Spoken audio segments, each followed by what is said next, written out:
Schism for thee, but not for me. If you are a traditionalist, then you have likely at some point been called a schismatic.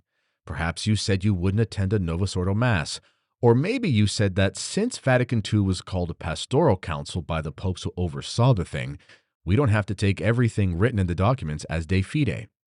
Perhaps the worst thing you could ever do, in the eyes of the Pendragons of unity and charity, is attending Mass at the SSPX, which the Church says you can do, by the way. Whatever the reason, for these and other reasons, you are clearly a schismatic, and you will clearly be cut off from the divine life because of some person on YouTube who said so.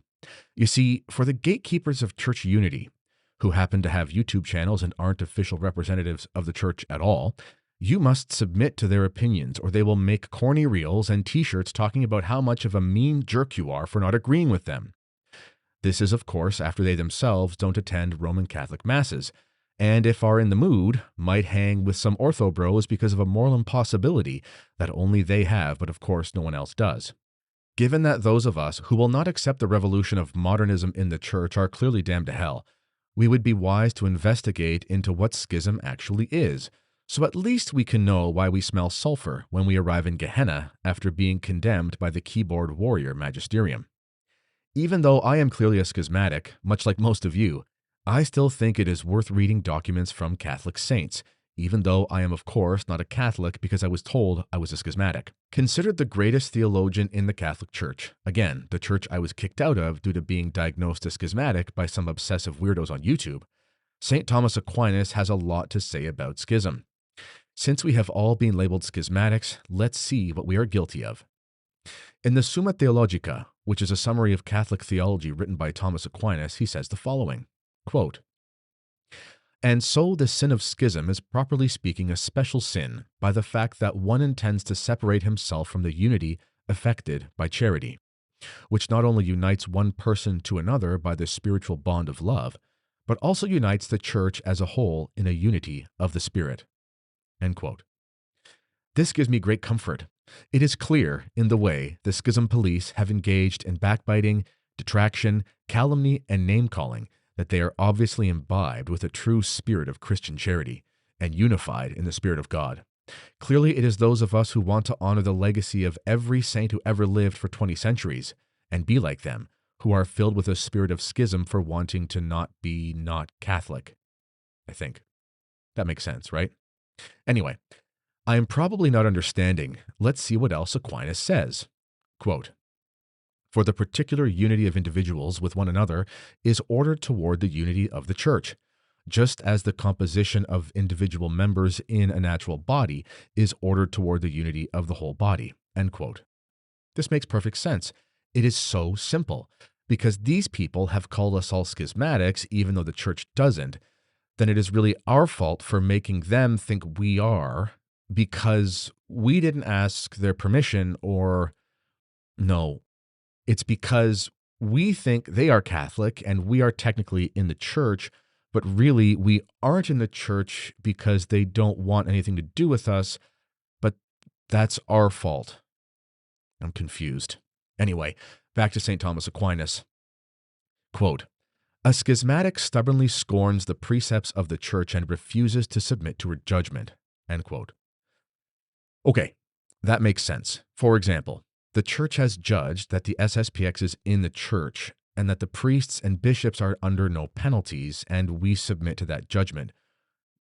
But in reality, we submit to that judgment in a way that is rude or maybe even rigid, which means that those who are filled with so much charity that they call us names should be listened to, even when they say things the church doesn't say, because, oh, I know.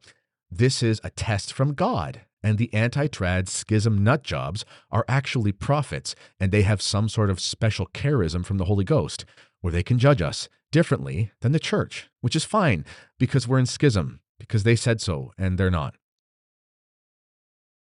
Anyway, back to St. Thomas Aquinas, see what else he has to say. Quote, "Yet just as the loss of charity is a path to losing faith, so too schism is a path to heresy." He then quotes St. Jerome, who says, quote, "There is no schism that does not invent some heresy for itself in order to make it seem that it was right to have withdrawn from the church, end quote. Okay, I think this clarifies it. This settles it. Actually, hold on. They tend to call us schismatics because we don't want to go along with all the new things, because Pope Pius XII said novelty was bad when he wrote, quote, "Let no Christian, therefore, whether philosopher or theologian, embrace eagerly and lightly whatever novelty happens to be thought up from day to day, but rather let him weigh it with painstaking care and a balanced judgment, lest he lose or corrupt the truth he already has, with grave danger and damage to his faith." End quote. Okay. So even though we aren't heretics, and Aquinas says heresy always follows schism, again, it is us who are in schism because we don't defend all the novelties, which, even though that stops us from being heretics, it also makes us schismatics. On second thought, maybe these people are just out to lunch. Thanks for watching the video, and before you go, I just wanted to talk about one more thing. You've probably heard the expression, buy locally. However, some things you just can't get locally. So if you're going to buy something you can't get locally, you want to try to buy from somebody who shares your values. Well, if you enjoy what we do at this channel, thank you very much, and we share the same values. Well, here at the Kennedy Report, we've actually embarked on a very interesting endeavor. We've procured frankincense oil from the Middle East. Maybe you've bought essential oils before. I know I have. My wife likes them for making remedies and making the house smell nice. Well, the problem is with those companies is that usually they're owned by people who are part of really strange New Age movements or false religions. So by supporting them, you're supporting something that you're not in line with. Well, if you click the link in the description, you can see where we have our sacred frankincense oil, and we also have a lanolin balm for sale. There are numerous reported health benefits for frankincense oil. We're not making a claim one way or the other here at the Kennedy Report. That's not our place. But if you're into these things, you know what I'm talking about. And it should be noted, we actually procured some of the best oil in the world, and we only have 70 of them in stock, and they're going to go quick, and we're not sure if we're going to get them again. So if you like the channel and you can't buy these things locally because you don't happen to live near a frankincense manufacturing location in the Middle East, then at least you can buy them from somebody who has the same values as you. Click the links in the description to find out more, and thank you.